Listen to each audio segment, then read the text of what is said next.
Hello everyone. Today we're going to be adding some details to our fall tree pictures.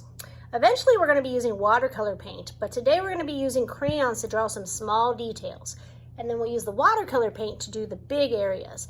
The reason we're using crayons and not just the pencil is that crayons show up really well when you try to watercolor over top of them.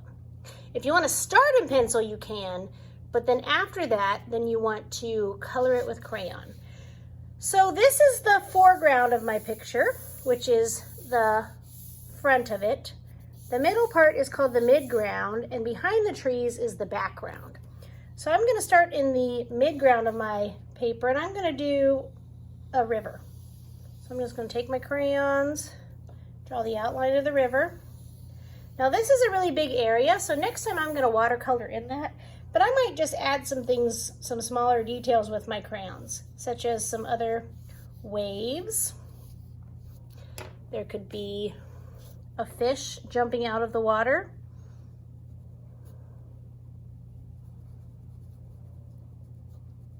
And since this is a small detail, I colored the fish in.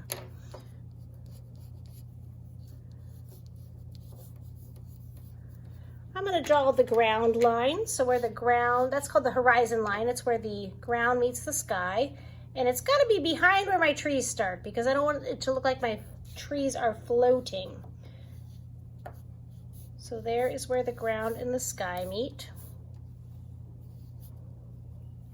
I might put a fence behind. I'm going to try to find a darker color like the black. And I might draw a little fence back here. Those are the vertical parts of the fence. Then this way will be the horizontal part. I could draw a pumpkin in my picture since it's a fall picture.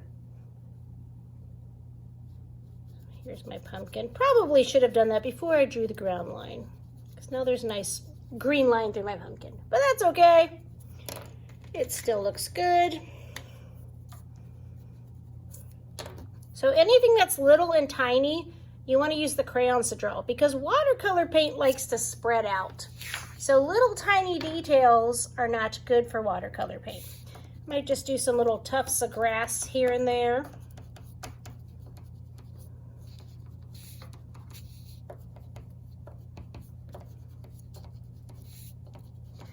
Also, you can think about the sky. Do you want it to be a nighttime scene or do you want it to be a daytime scene? Or maybe it is a sunset scene. So I might do sunset. So I'm just going to do the sun up over here. Well, I guess it's kind of high for sunset. So I guess mine isn't sunset.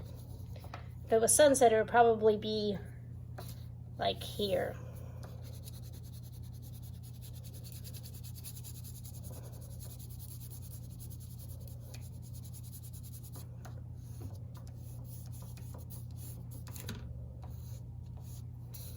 All right, so there's my sky. If you wanted to add something that's white to your picture, you want to find a white crayon to do it because there's no white watercolor. So for instance, maybe I'll put some, you won't be able to see them now, but I'm going to draw some clouds, and then when I watercolor over them, you'll be able to see them. That'll just be the moon since I made that the sun. Okay, I could draw somebody maybe sitting by the water.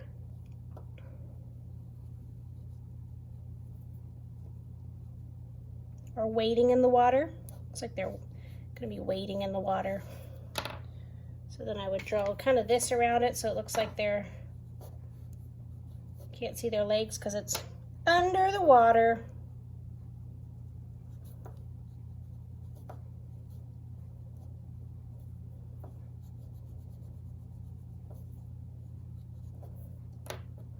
And some hair. And again, this is small, so I definitely want to color this person's skin in with a crayon.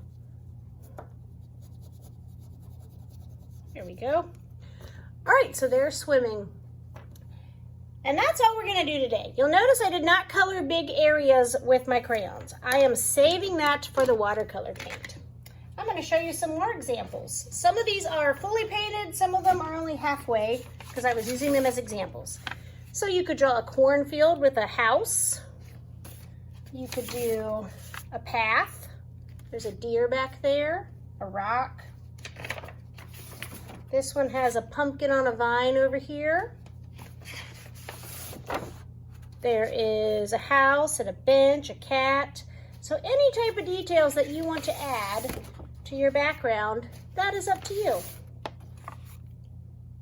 All right, so add your details, and then next time you come, we will add our watercolor paint. Have an excellent time making art.